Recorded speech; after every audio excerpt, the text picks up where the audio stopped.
apa kira-kira angan-anganmu? Kalkun. Weh. Seneng aku. Nek muni ana wong terus megar. Wah, gleling kaya itu. Nah aku teko mesti muni koclok. Ya aja kalkun, kok ndak ngelokke kowe koclok liyane koclok. Wedhus wae gong, nek besar iso didol. Mau wedhus mau. Aleman tenan le mau wedhus. Lah ngopo? Aku tau iki wedhus, aku darani ponakane. Lah ngopo?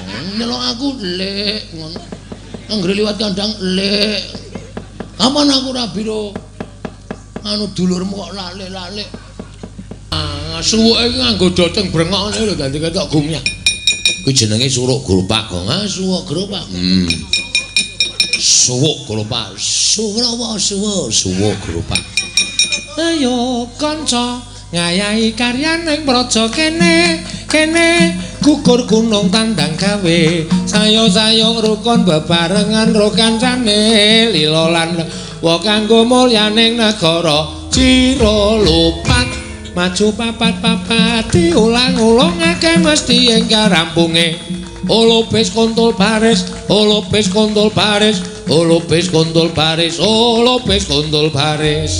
Petro ki nek nembang apal terus ya nadane ya pas dirungokke ya kepenak ya ayo keduwuren ayo semono oh ya karang aku ki nek karo larasan ki nek ora tak ngengke tenan mula aku nek mayang ora nggo pelok ayo kanca ngayahi karya ning praja kene gugur gunung tandang gawe sayo-sayo rukun bebarengan ro kancane lila lan legawa kanggo mulyaning negara cira lupat maju papat diulang-ulang akeh mesti enggal rampunge olopes kontol baris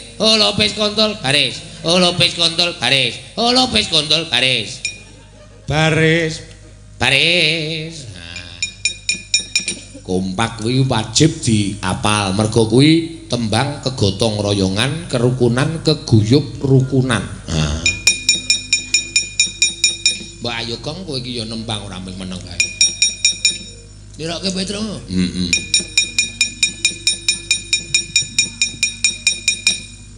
Ayo. Nendi? Aku ki ngajari kowe, ayo ngono kok nendi ora lunga sakarepmu nang kene sakarepmu. Ayo kumpul kanca. Rung kok kumpul. Ayo kanca ngayahi karya nang praja kene. Mape seneng aku nek kowe apal. Kene dhuwur gunung kan. Gugur gunung tandang gawe. Sae sayo rukun bebarengan ro kancane lila lan legawa bareng-bareng matur Pak RT. Lho. Lila lan legawa kanggo mulyaning negara cira lupat dinadake cira lupat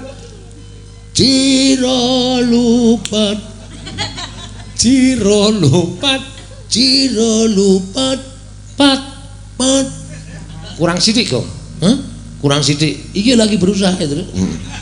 Cira lupat. Nah, kowe soalé bindeng kok. Cira lupat.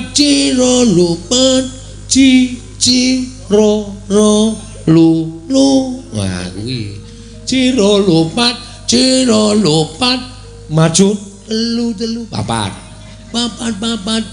Diulang-ulangake mesti enggal rampunge. Olopes kontol baris.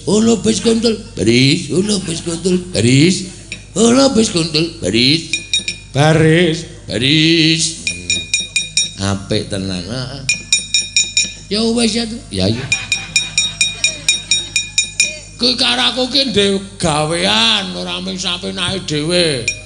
Jaga ndara Arjuna Tapa Kemambang elok ya sila tangane ning dada kok iso kemambang ning banyu mongko ora kerem iki nek ora ndara Janaka ora bakal aku iso nek ngono iki oh ning mleding lho.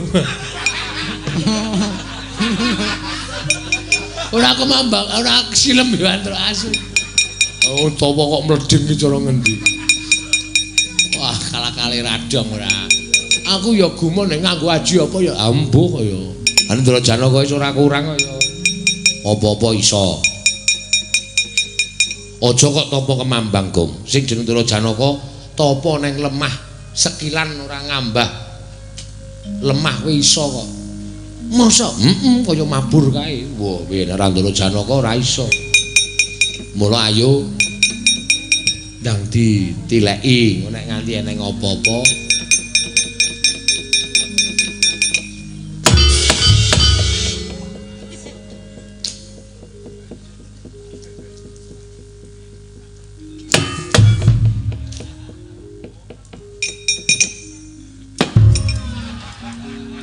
Arek anu aku to kowe. Aku disiki senengane Petruk ora. Oh. Oh, senengane disiki ora. Aming kongkonan kondisi. Ya iya. Keparat ora. Ngerti kaya ora ajar biyen-biyen gitu. Ora dikonone kowe ndak tuman wae. Ayo terus kae yo Bagong karo Semar wis disiki kae yo. Susul ning gisik samudra kae. Ayo, aja nganti kesuwen yo. Smareka den prayitna semuriris eka balik.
Smareka den prayitna semuriris eka balik.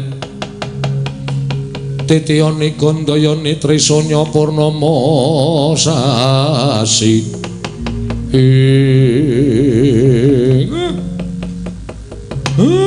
Blegegek kugek sadulita mel-mel. Isih katon mencorong tejane nadyan saya adoh saka gisiking segara. Nang isih ketok ditonton saka kene nala galing. Nggih Pak Ndara Janaka, wah jan kaya ampuh kaya ngono ya Truk. Ha iya. Ayo lho ta anggere ana ombak kok Ndara Janaka mumbul dhewe iki kepiye? Ora elok kuwi. Heeh, wah jan. Wah, ya wis saya adoh. Piye Pak kae Pak? Aja kuwatir, ndaramu wis bisa mesu hawa lan nepsu. Mula ora aneh nek ndaramu kuwi nadyan ning telenging banyu iso kumambang. Ora kerem jroning banyu. Edan tenan kok. Aku nganti elok tenan kae to. Wah, aku nek iso ngono kae nyabrang ning ndi-ndi rasa dadak numpak kelapa. Apa? Gong kelapa, kapal. Kok iso nganu ya, Pak? Iso kaya ngono ya Ndara Janaka. Iya, daramu ki ampuh, heeh. Karang ya. Panen ampuh tenan kok Ndara Janaka. Ya ora kurang ajar kuwi. Ora kurang ajar kuwi. Ning pinggir segara kok ngadep bapakne kok meringis-meringis ora. Wis kekapyo ombak, Tru. Bali nang gegerku. Njulane ora ning kene, gak kowe. Ora migatono. Wah, dadak. Kanggo gulung-gulung sik iki. Men resik ora. Sing prayitna ngati-ati. Saya cedhak kanugrahane sing digayuh ndaramu, mestine bakal saya gedhe pacobane. Nala Garing Petruk kowe Bagong. Oh, waspadakno sing setiti tenan ya Dole. Nggih, ngestoke dawuh, Pak.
Kunjang kanjing langit kelap-lapaton ler kencanging risang mawe gandrung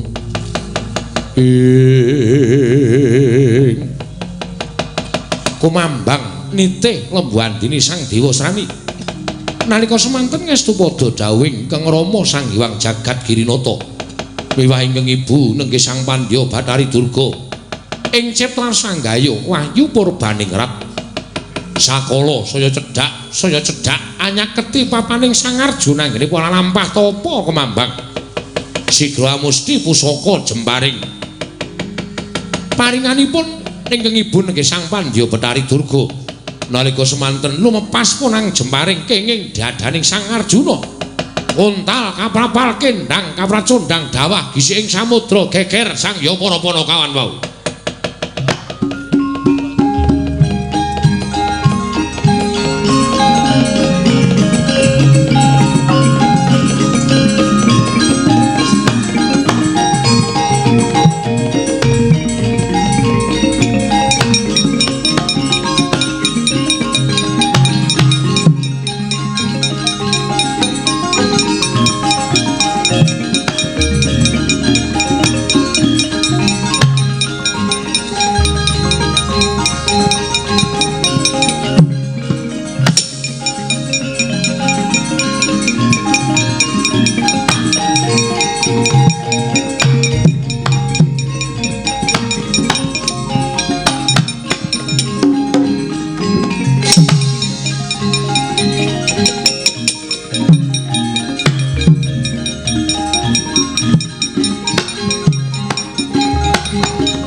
Kuwi kon Ndara Janaka aja nganti kena apa-apa reng hayal.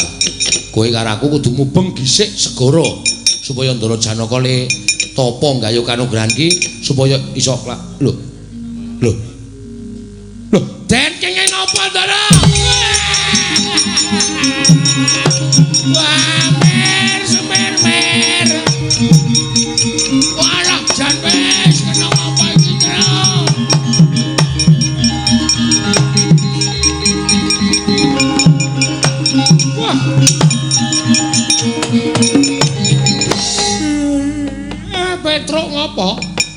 Ndara kaya ngene, Pak. Pasuryane kok biru kabeh. Kaya kena racun. Iki kena ngapa? Iki Ndara kena ngapa? Engko nggih Ndara nggih dahar iwak kembung. Lho. Iwak kembung dengkulmu mlocot ora.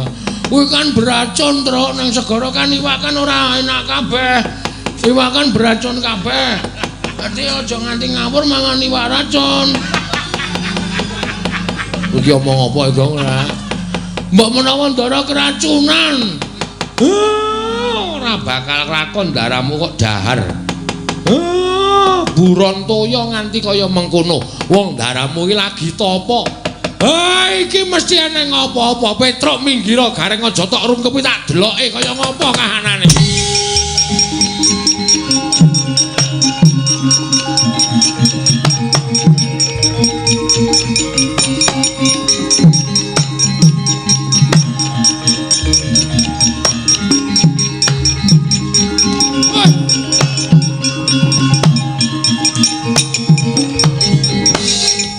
Wong tua tak ajar lho, Pak. Ngopo? Kowe iki takon nitik Ndara kena apa malah? Ngono kuwi ngapa ngono kuwi? Kuwi maksude apa? Aku kuwi kaget. Kaget ira ya. Aduh, ngono. Kaget kok. Kuwi ngapa ngono kuwi? Kuwi kepiye maksude aku tak takon? Wah, pancen setan ora. Kowe mundur kene. Sawangen dadane Ndaramu Janaka. Petruk, Nun, sawangen dadane Ndaramu Janaka. Kaya ngopo ora? Lho. Kok kaya ana tatu kena gaman, Pak? Apa iya, Truk? Lho. Kok kaya ana tatu kena gaman? Bagong delok dadane Ndaramu ora. Lho. Kok trepes ra ana apa-apa. Kok kaya ana tatu kena gaman. Wah, kaya dibor ya, Truk. Wah, la elok tenan. Ngece bapakne kowe. Jenesenge aku. Anggere kaget kok meng. Mbok ya kaget ndang. Petruk, dalem, Pak. Ndaramu gendongen. Iki sapa sing arep nambani? Golek ana Sinuwun Ndarawati, Petruk. Ndaramu gendongan jaken mlayu bengno. Iki golekno tamba. Wah, jan wis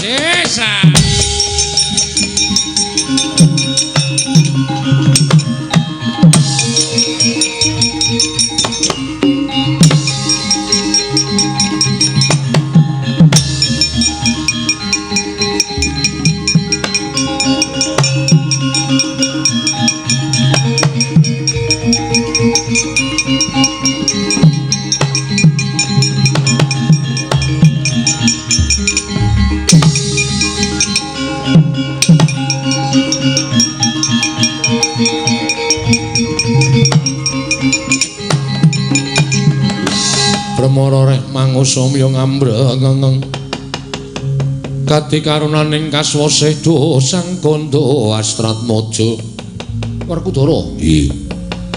Nganti tekan seprene lah kok swasana samudra isih katon anteng jinem ora katon ana lenggah adimu nggone nglakoni tapa kemambang kaya sing diaturake Wang Pikul Narada. Wah, apa tumon lan apa ya kelakon Narada akeh kugara karo titahe. Mesine wae ora. Mula kang sangka kuwi sabar sedhela ya Yayi. Aku percaya ngendikane Wang Pikulun bakane putra mau sayekti mesti ana nyatane. Ya. Aku ya bakal sabar ngenteni nang endi jlampruk gone nglakoni tapa. Lho, sapa kae?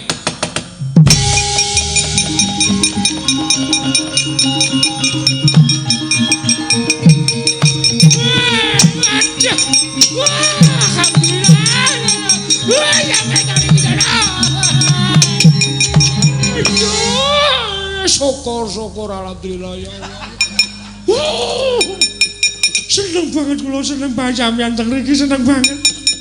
Petruk kowe ngapa gedabikan iki ngapa? Ini. Niki. Lho. Kuwi Janaka to? Nggih. Lho. Jare Janaka to apa kemambang ana ing segara? Nggih. Kula sing ngetutke ketwinganane pun suwe banget. Lah kok kuwi Janaka nglumpruk tanpa daya ki kenapa? Dadane wonten tatu. Tatu gegaman niki kula delok ket mau kula gendong Ndara Janaka niku saya anyep. Wah, jambrong tangi. Oh.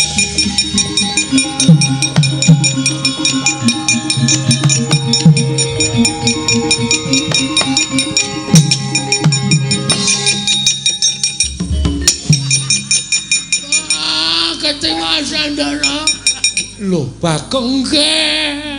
Ngopo? Gareng matane ana tatune. Tatune nggon mata apa? Manike ora kompak. Lho saduk kowe. Mau jarene arep go gayeng-gayeng kok malah ngirok-ngirokke wong tua. Petro. Nah. Adiku ya kene. Mboten ngertos Ndara niki wau bapak kongonan kali kula. Petro gendongen golekna tamba dilalah kok Ndara Kresna teng mriki. Kemasang Yogya katujuhe ngene. Dan Sekar Cangkok Wijaya Mulya Ndara. Ndara kula niki ndak kesuwen. Iya mengko aku yang bakal nambani. Ning coba Petro coba lumahno Arjuna iki. Tak tontone, tatune kaya ngapa? Kunjang Kanjeng Langit Babat katon lir kincanging risang mawe gandrung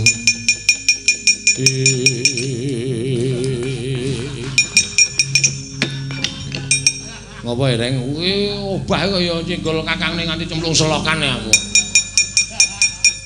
ayo ora sengaja dengkulmu mlocot lah ora pati nduga mono Werkudara Nggih. Tatune lah kok kaya mengkono gegirisi temen. Wah, kira-kira iso mbok urip ki apa ora? Janaka durung wancine tekaning mati. Mestine iso tak uripke, tak ungkuli Sekar Wijaya Kusuma. Ha nggih. Wah, ora mentolo nyawang adiku.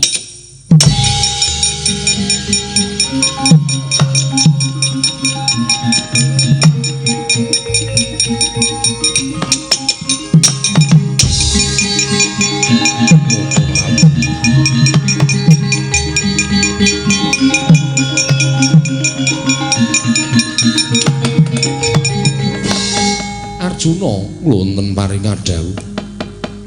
Kowe ora krasa lagi wae kowe tekaning pati. Enget kula wonten pewujudan gegaman temanduk wonten ing dada.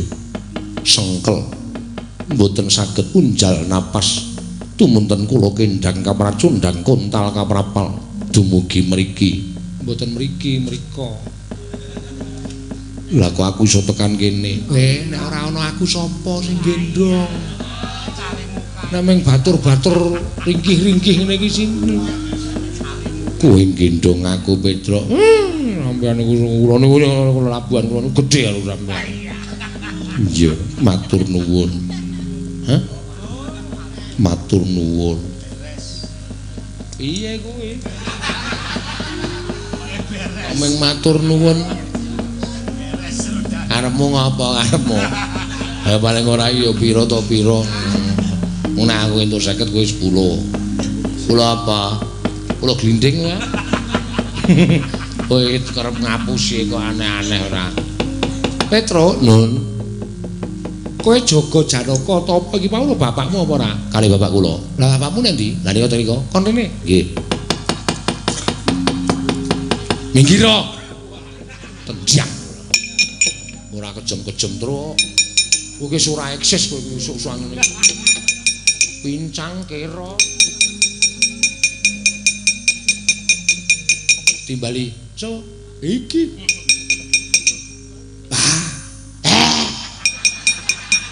Timbali kok meneh.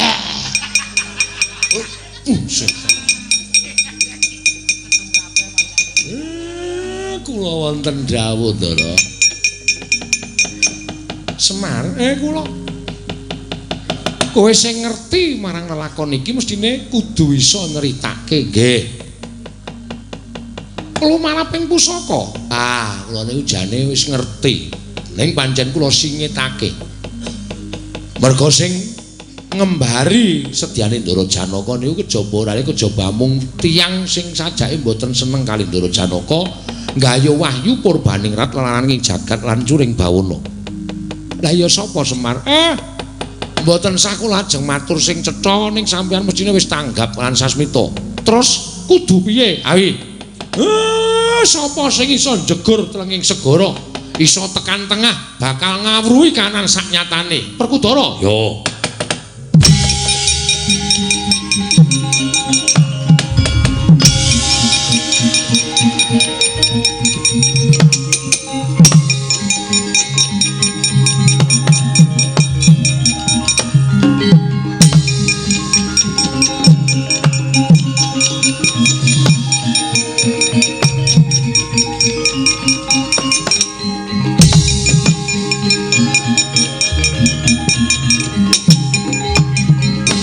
Mara remangus samya ngambreng kadi karunaning kaswase dosang gondo astrat maja lengleng lalu mangulati.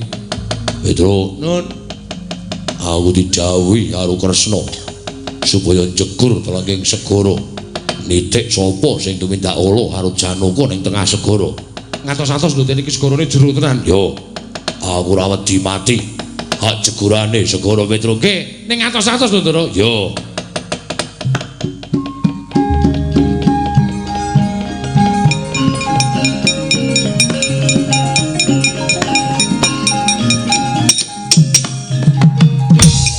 Den, kula rasa, Den. Rasa, Ndara.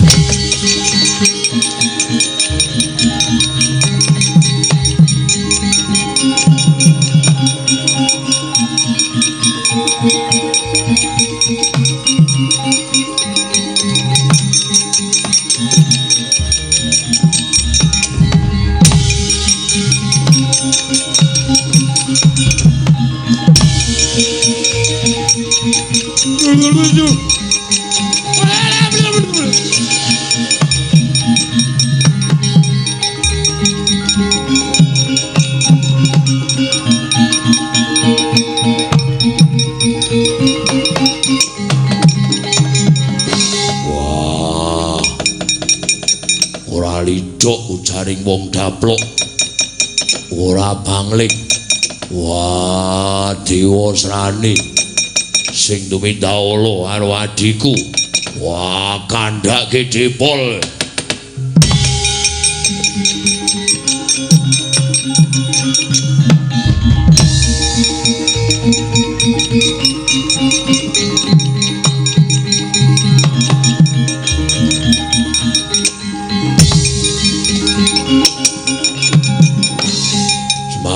Kula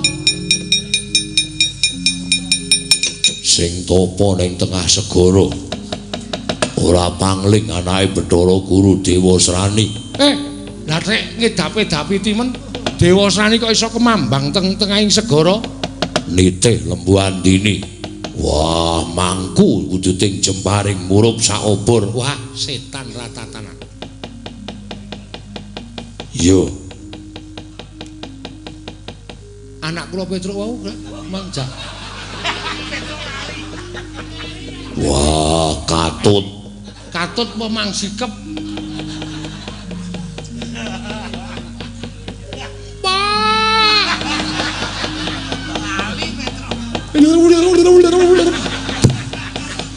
Pak. Ngapa, Pak? Petruk cemplung segara dikatut darah murku. Ah, ndara werku ndara iki pancen mindhon gaweni senengane.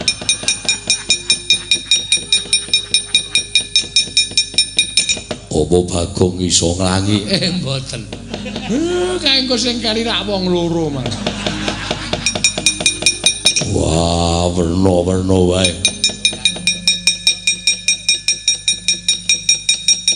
Aja ana aku mati wae. Wah kok ditokke kuwi banyu laut iki asin. Nang usus marai mengkeret.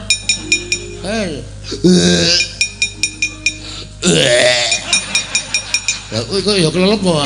Aku ya kelelep. Ya pancal-pancalan sirah nganti tekan pinggir ya, Gong. Nek ra iso slamet. Piye, Semar? Mang semingkir niki gawean kula.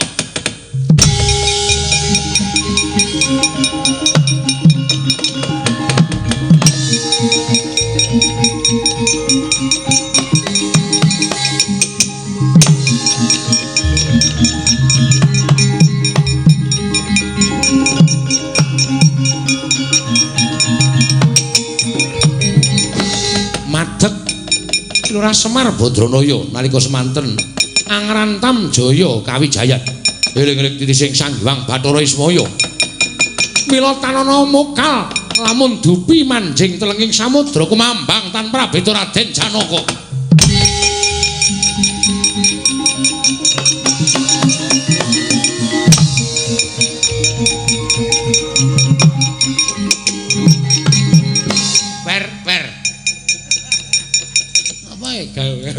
bapakmu gleleng kae bapakmu. Wah, bajigur. Semar iso ngono ya? Oh iya, Semar iki dewa kok. Aku nek ora iso nyanyi Semar isen aku. Ah iya.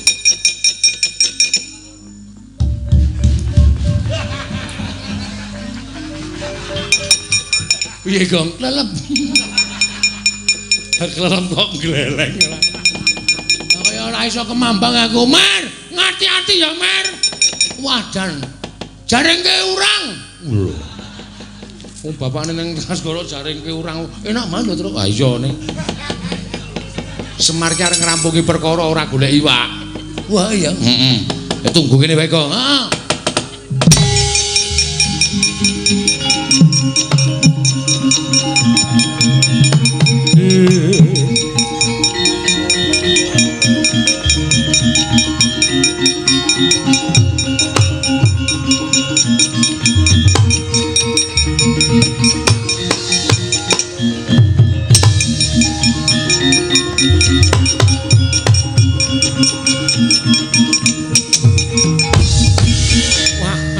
Jajaran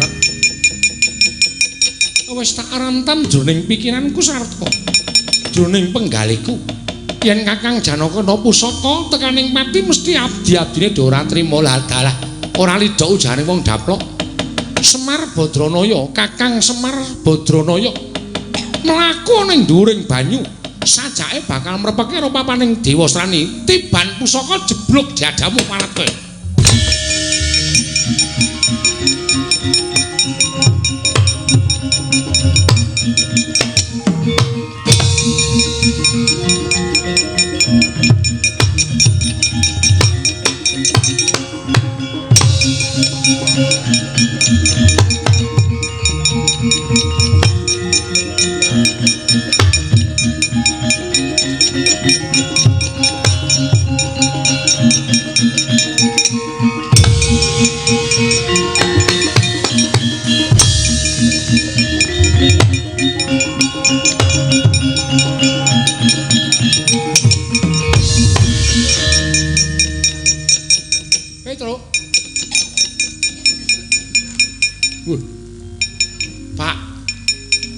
Pak.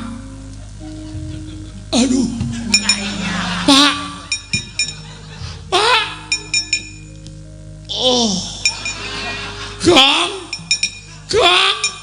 Ngapa? Bapak le. Loh, kok kenang linggis? Kenang linggis dengkulmu ki panah no. Kenang apa, Pak? Iki ditutut. Pak, iki ditutut. Lah mau kok meringis-meringis. Kok meng tak beda. Tutut. Wih lah bapak iki metu petake tenan. Nah, yuk. Ora seru-seru. Ya.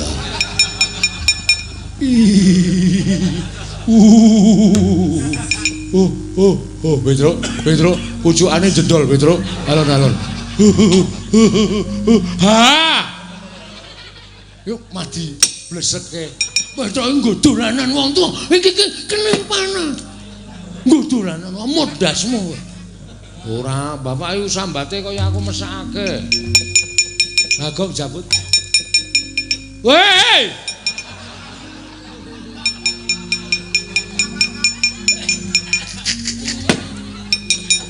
Aku iki nek jabut sok cepet ngono iki lho.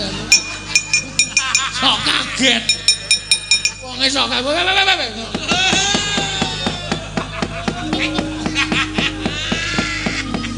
Setan ora. Ora nganggo sraba lulung ngono kowe. Amane selak jero. Adudot ya. Mesake bapak mrinding ya Pak. Maksir. Maksir atine Mak. Pernyang. Jenggolmu. Kene gorene. Darahmu jana kok ndi? Wah, ya.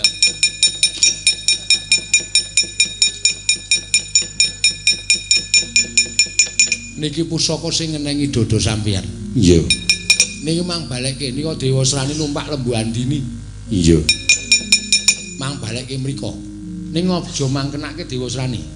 Dikenake sapa? Lembu Andini. Lembu Andinine sing diken. Niku nek ora numpak Lembu Andini nika ora iso kemambang teng banyu. Kerem modar. Iya. Niki digawa? Iya.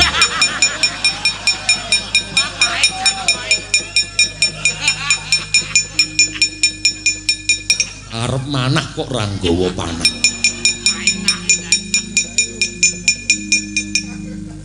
Kok pujukane teles. Bar kenging kula. Oh iya.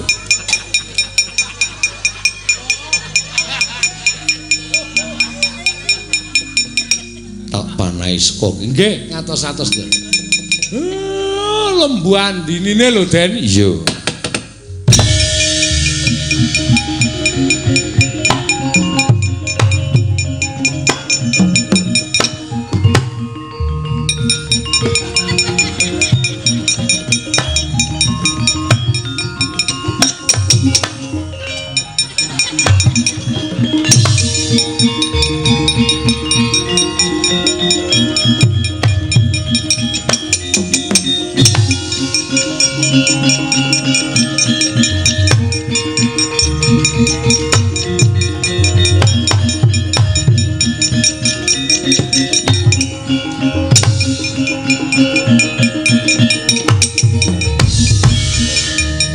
Prayitna Lembu Andini ingkang tinitian Sang Dewa Srani kenging pusaka kedadosan saking Iwang Manikmaya.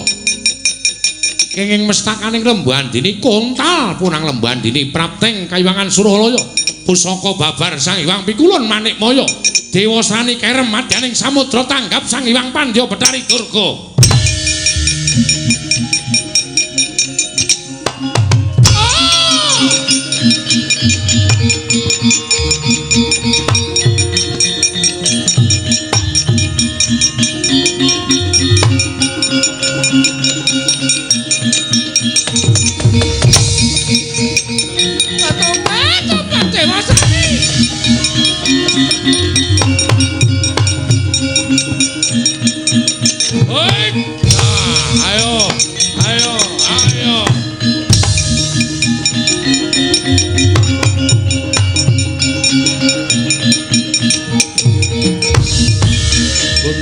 Gancing langit kelap-kelapaton lir gincanging risang mawe gandrung Kakang Ismaya kula Kakang setan kowe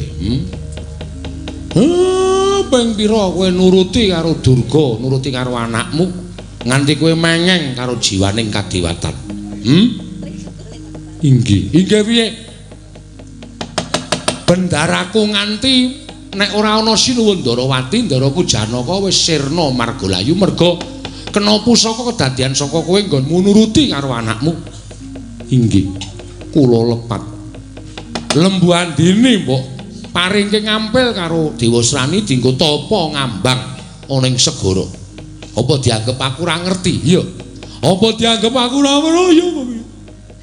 Inggih. Kula njodo ing saking ngalematan. Nek kowe ora iso ndodo sak kabehing kaluputanmu, dina iki tak sowanke ning nggone Sang Hyang Pikulun padha wenang. Men entuk paukeman, aduh Kakang sampun kula sampun ndodok. Buktine kowe ndodho keluputan. Wahyu Purbaningrat kula paringaken Arjuna, Kakang.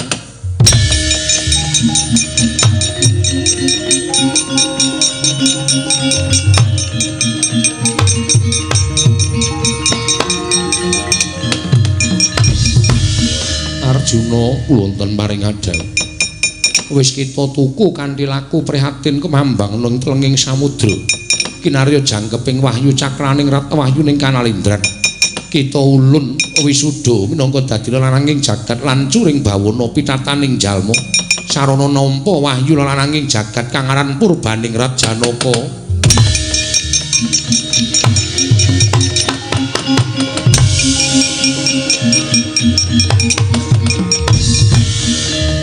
Mekaten Kakang, bukti kula sampun lenggana ing kaluputan. Ya.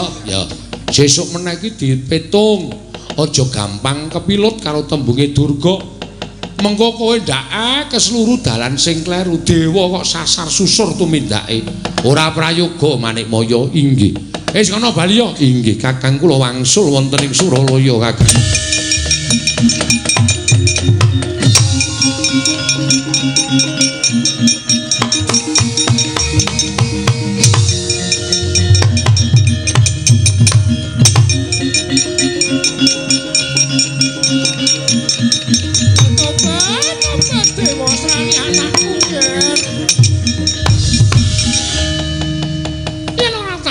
Kowe kendang kapracundang digawa gedhe ning alun ana ing tengahing segara tango lamun kowe bisa urip. Ibu, ing menawi bab perkawis menika kula mboten getun. Menawi bab perkawis anggen kula kendang wonten ing segara kula mboten getun. Ning kula getuni pambudidayanipun Kanjeng Ibu Mospra tanpa guna. Durung tak jaluke aja kuwatir.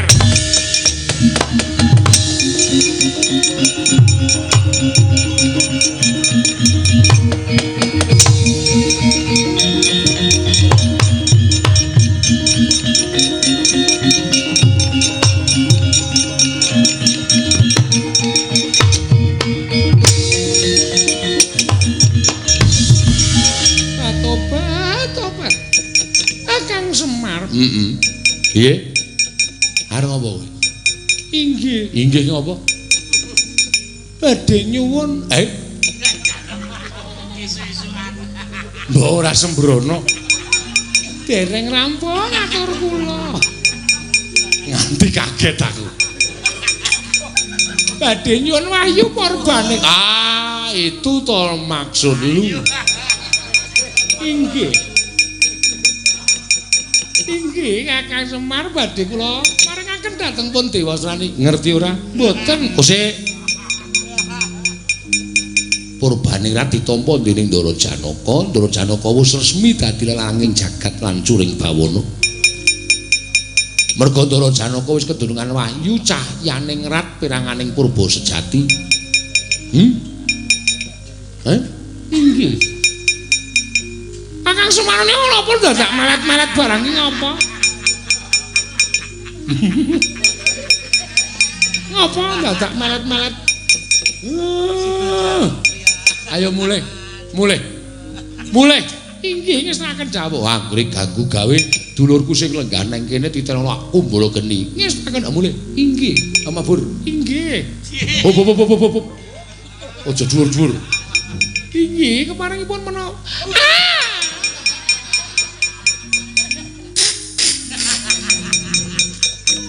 Iki pak wong tuwa yang ngono kuwi ora.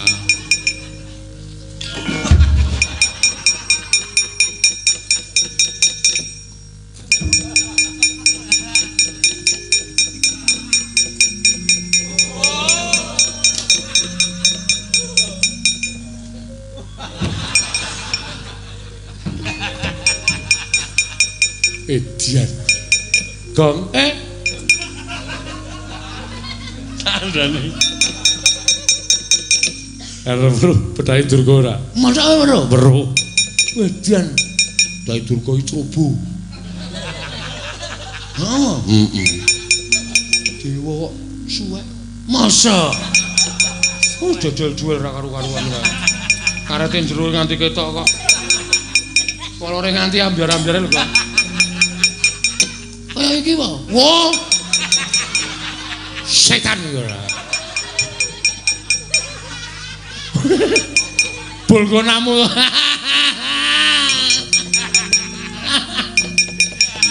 Kewan ya. Tak kira nek Durga. Mosok Durga kok cerobo. Ya aku itu wah setan.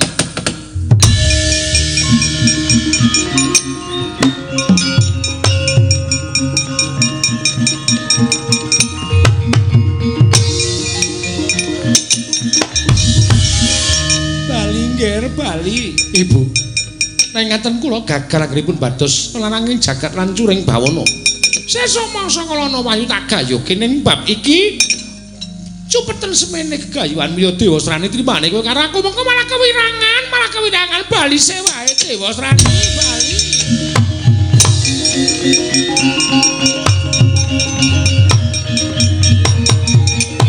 Wah.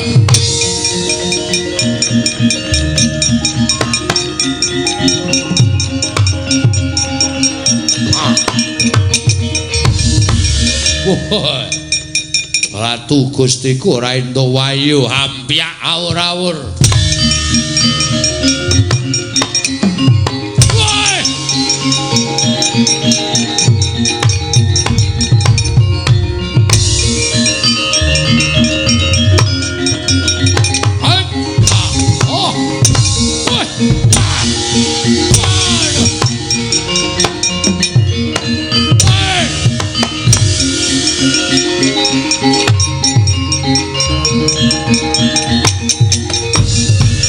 Arsa madange jagat tok mungu-mungu sapucaking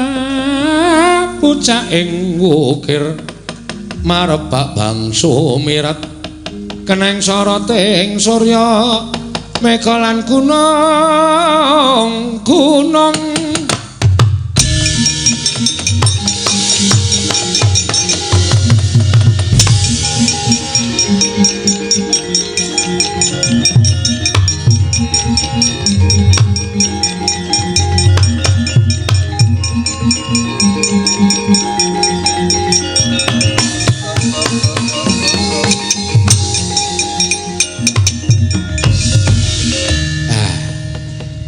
Ndara Janaka pun kundur.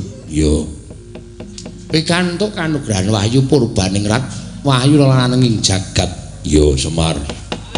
Mugi-mugi dayanipun saged dayanana dhateng wewengkon mriki menapa ingin dipun gayuh saged kasembatan sing dijangka isa keturutan. Ya. Nampi purbaning utawa berkahing Wang Mahanasa Ndara. Ya Semar. Purnaning gati gandeng sampun paripurna. Kula pribadi lan minangka wakiling para kadang-kadang kula sedaya nek wonten lepat kiranging tata krami mbok menawi ageng-agengipun kirang nuju prana kula nyuwun pangapunten sagedipun namung kados mekaten menika sing ingkang wigatos mekaring budaya menika kinarya sarana nyambung pasderekan kok Den ya Semar Badranaya. Surasudira janing Kang Rat suh berajut kaping Darmastuti rahayu sami makarya rahayu samya pinanggih Ndara.